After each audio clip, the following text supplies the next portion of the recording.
United states government संयुक्त राज्य America को सरकार को लीड एजेंसी नेतृत्वदायी निकाय का रूप में को आउँछ मिलेनियम च्यालेन्ज कर्पोरेसन। 8 जना यसका टिम मेम्बर छन्। टिम मेम्बर को नेतृत्व ब्राडले कनिंघम अर्थशास्त्री टोली नेता एमसीसी। म तपाईहरुलाई अब प्रुफ दिन्छु। नेपाल ग्रोथ डायग्नोस्टिक रिपोर्ट 2014 में प्रकाशित है। म प्रुफ सहित राख्दैछु। यसको नेपाल यसको 2011 बाट अनुसन्धान यसबारे में अध्ययन सुरु भएको छ। 2011 बाट यो 2014 में प्रकाशित रिपोर्ट। यसका यो चाहिँ फाइनेंस मिनिस्ट्री यसको लियाजो मिनिस्ट्री फाइनेंस मिनिस्ट्रीले कोअर्डिनेटिङ मात्रै गर्ने। यसको निम्ति छुट्याइएका एक्सपर्टहरु विज्ञहरु को हुन् भन्दाखेरि यसको सरकारको तर्फबाट मधु मरासिनी भन्नेले समन्वय गर्नुभएको छ। यसमा टिम मेम्बरमा चिरञ्जीवी नेपाल, श्रीराम पौडेल, मिनबहादुर श्रेष्ठ, पुष्पलाल साक्य, सुरवीर पौडेल, देवराज अधिकारी, भवानी ढुङ्गाना, हेमन्त दवाडी, दिनेशराज पन्त, हरिशंकर भट्टराई यसको नेपाल सरकारले बनाएका टिमका मेम्बरहरु हुन्। यो नेपाल सरकारले अध्ययन गर्नको लागि त भन्दाखेरि नेपालको डेभलपमेन्टको हर्डल के हो त, समस्या के हो, नेपालको विकासको अवरोधहरु के हुन् भन्ने कुरा अध्ययन गर्नको निम्ति भनेर यो टिम बन्यो। अब यो टिम यो कसले सञ्चालन गर्यो त अब हेर्नु। अब यही हो सबभन्दा महत्त्वपूर्ण। युनाइटेड स्टेट्स गभर्नमेंट संयुक्त राज्य अमेरिका को सरकार को लीड एजेंसी नेतृत्वदायी निकाय का रूप में को आउँछ मिलेनियम च्यालेन्ज कर्पोरेसन एमसीसी। यसको 9 जना यसका चाहिँ के अरे 8 जना यसका टिम मेम्बर छन्। टिम मेम्बर को नेतृत्व ब्राडले कनिंघम अर्थशास्त्री टोली नेता एमसीसी। यसमा यूएसएड र एमसीसी का टोली सदस्यहरु छन्। 8 जना टोली सदस्यहरुले यो अनुसन्धान गरेका छन्। अब यसले निकालेको निष्कर्ष यसले के निकाल्यो निष्कर्ष निकाल्यो भन्दाखेरि नेपालको डेभलपमेन्टको हर्डल के हुन् त भन्दाखेरि फाइन्डिङ गर्छ। राजनीतिक अस्थिरता,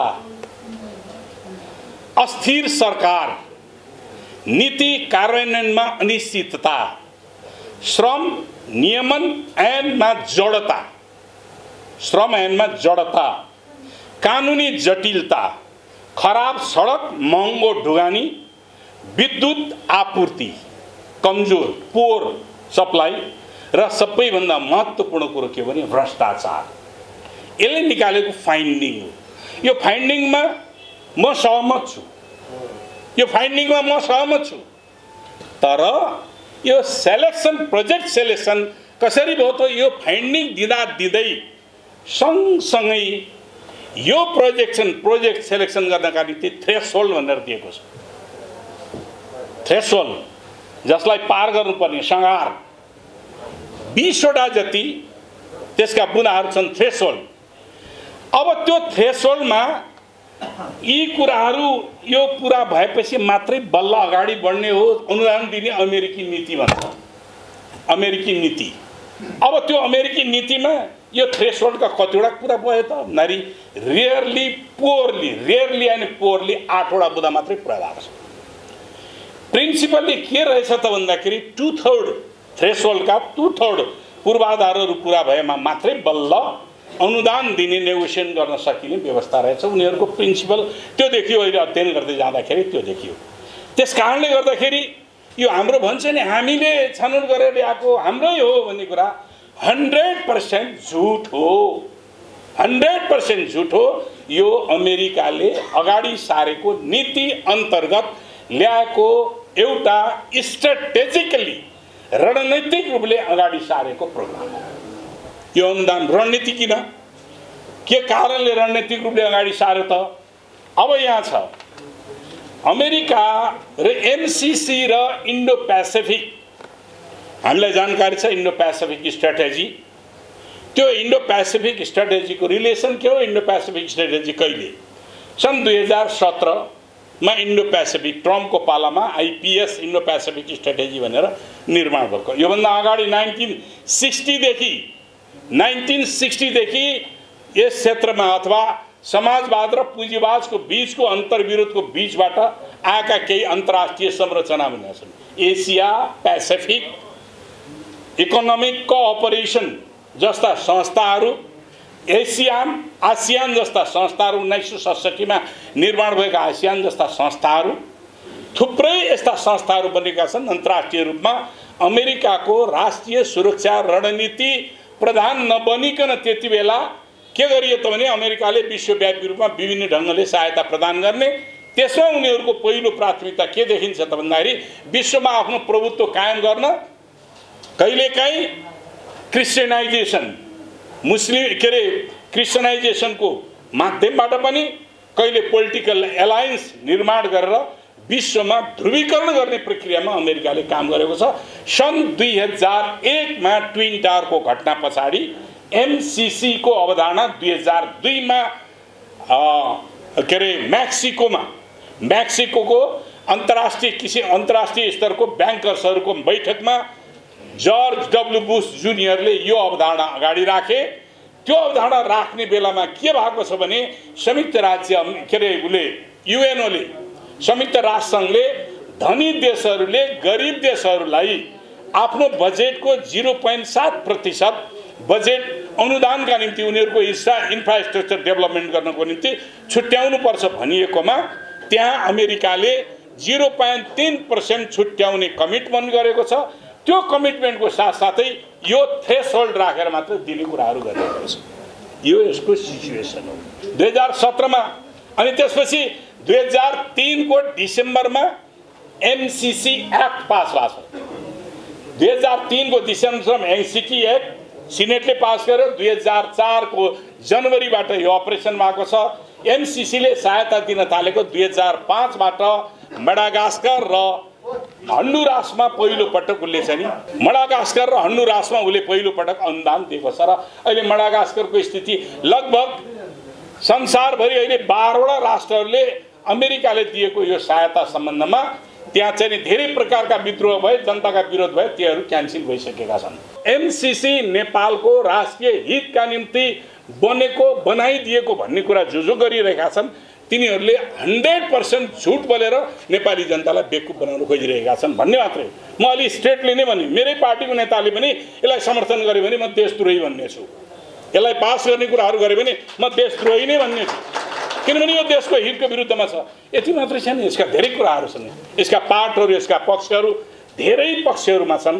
त्यसैले अब यो कस्तो कुरो छ भन्दाखेरि यो संसदबाट किन अनुमोदन गर्नु पर्यो, यहाँ प्रश्न उठ्या छ। संसदबाट अनुमोदनहरू सम्झौता भएन नि किन गर्नु पर्यो मित्रहरू? 2003 मा अमेरिकाले मिलेनियम च्यालेन्ज एक्ट बनायो।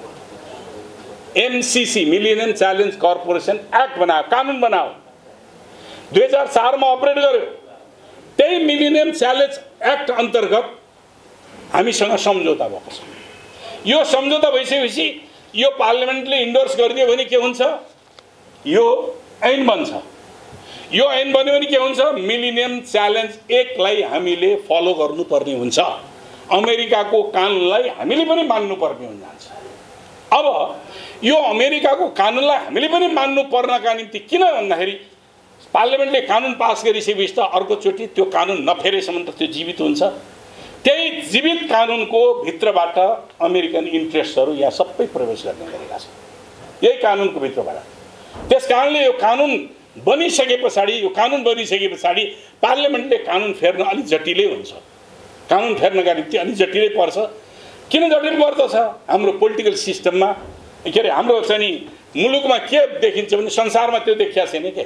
दुईटा चिजमा संसारमा कहीँ पनि विभाजन भएको देखिँदैन। एउटा डेभलपमेन्ट विकास, अर्को राष्ट्रियतामा संसारमा कहीँ पनि कुनै पनि मुलुकमा विवाद देखिँदैन। इन्डियामा हेर्न जानुहोस्, जोसुकै सरकार आओस्, काङ्ग्रेस आयो, बिजेपी आओ अथवा सिपिएमै सरकार आओस्, फरेन पोलिसीमा के पनि चेन्ज हुँदैन। हामी कहाँ सबभन्दा बढ्ता अहिले अमेरिकाको सरकार फेरियो, बाइडेनको सरकार आछ, के फरेन पोलिसीमा चेन्ज भएको छ? नथिङ, के पनि चेन्ज हुँदैन। उनीहरूको अन्तर्राष्ट्रिय एउटै मापदण्ड हुन्छ, राष्ट्रलाई सबभन्दा माथि राख्ने उनीहरूको हरेक संसारका मुलुक।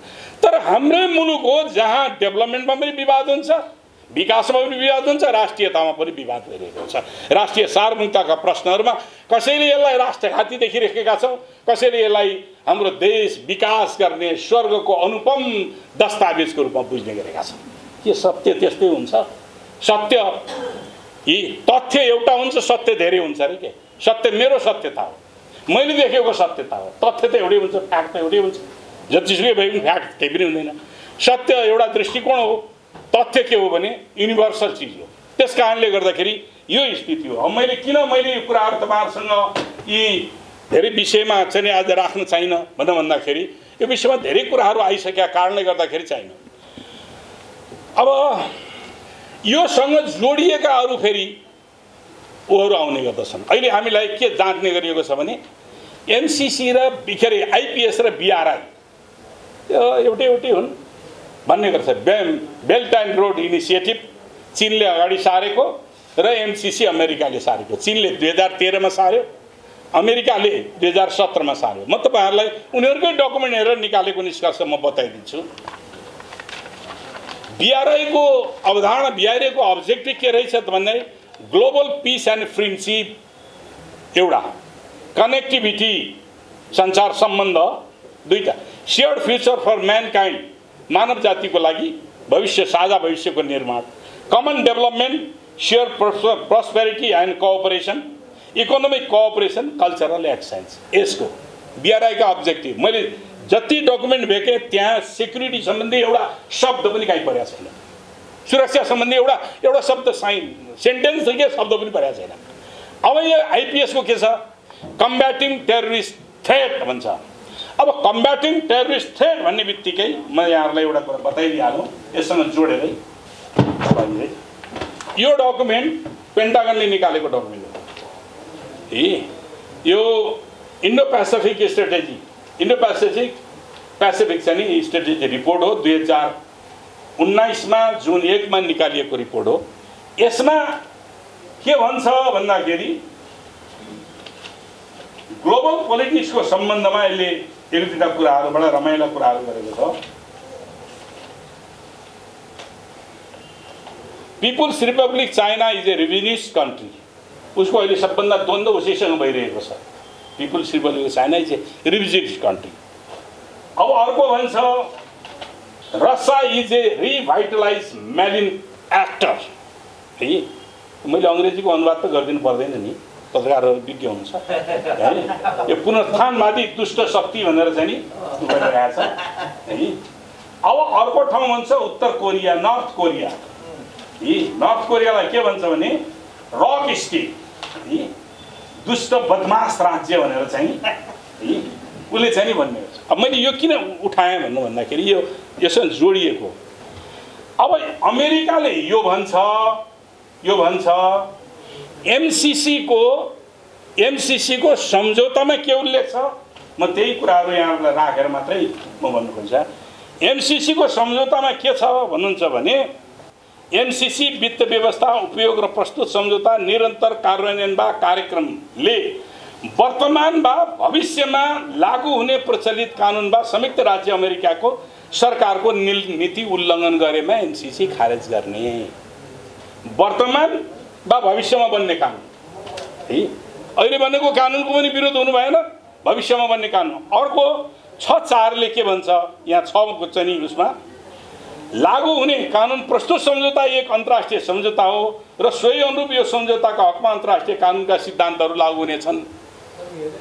यो वास्तवमा अमेरिकाले हामीलाई दान दिने भनिसकेपछि दान, दातव्य, पुरस्कार, अनुदान आदिमा शर्तहरू हुँदैनन्। दान लिने बेला शर्त हुन्छ? हुँदैन। दातव्य शर्त हुन्छ? हुँदैन। पुरस्कारमा शर्त हुन्छ? हुँदैन। अनुदानमा शर्त हुन्छ? हुँदैन। तर यो शर्तकै भारी हो। अब यो शर्तको भारी किन भन्दाखेरि हो यही हो, सबभन्दा अन्तर्राष्ट्रिय कानुन अन्तर्गत बनाएर हामीलाई बाँध्नका निम्ति एमसिसी को कानुन हामीलाई फलो गर्न बाध्य पार्नका निम्ति भनेर यो अन्तर्राष्ट्रिय कानुन अन्तर्गत राखियो। अब यो अन्तर्राष्ट्रिय कानुन अन्तर्गत राख्दाखेरि के हुन्छ? यसको दफा 7.1 मा के लेखिएको छ त? सबैलाई तपाईँहरूलाई जानकारी छ, मैले त्यही पनि फेरि दोहोऱ्याएँ। नेपालको कानुनसँग अथवा एमसीसी सम्झौतासँग नेपालका कानुनहरू बाजिएको हदसम्म एमसीसी सम्झौता लागू हुने, नेपालका कानुनहरू निलम्बनमा पर्ने। अब तपाईले नेपालका कानुन कतिवटा छन् हामीले विचार गरौँ। नेपालका कानुन कतिवटा छन्? 4 वटा छन् जम्मा। एउटा मूल कानुन संविधान हो जसलाई जनताको सार्वभौमिक सत्ता सम्पन्न संसदले संविधान सभाले पारित गरेर बनाएको छ। दोस्रो कानुन हो संसदबाट पारित हुने ऐनहरू। दोस्रो। तेस्रो नेपालको सरकारले मन्त्री परिषदले गर्ने नियमहरू, निर्माण गर्ने नियमहरू कानुनै हुन् तिनीहरू पनि। चौथो सर्वोच्च अदालतले गर्ने फैसला। अब यो सम्झौताको हस्ताक्षरकारी व्यक्ति जोनाथन जी नास एउटा सामान्य कर्मचारी हुन्, उपसचिव स्तरको कर्मचारी, र हाम्रो मन्त्रीले सिग्नेचर गरेकोले यो दस्तावेज, यो डकुमेन्टले हाम्रो संविधान निलम्बन पर्छ भने हामीलाई मन्जुर छ। हाम्रो कानुन निलम्बनमा पर्छ, हाम्रो सार्वभौमिकता निलम्बनमा परेको ठहर छ। त्यसकारणले हामीले यसलाई चाहिँ नि हाम्रो देशको सार्वभौमिकतालाई चुनौतीको रूपमा आयो भनेर हामीले भनिरहेका छौँ। अर्को अन्तर्राष्ट्रिय कानुनको अर्थमा मात्रै नभएर यहाँ के भन्छ अर्को चाहिँ नि 64 को यसको चाहिँ नि 6(4) मा म तपाईहरुसँग तथ्यमा आज चाहिँ नि गर्ने भनेर गरेको 6(3) मा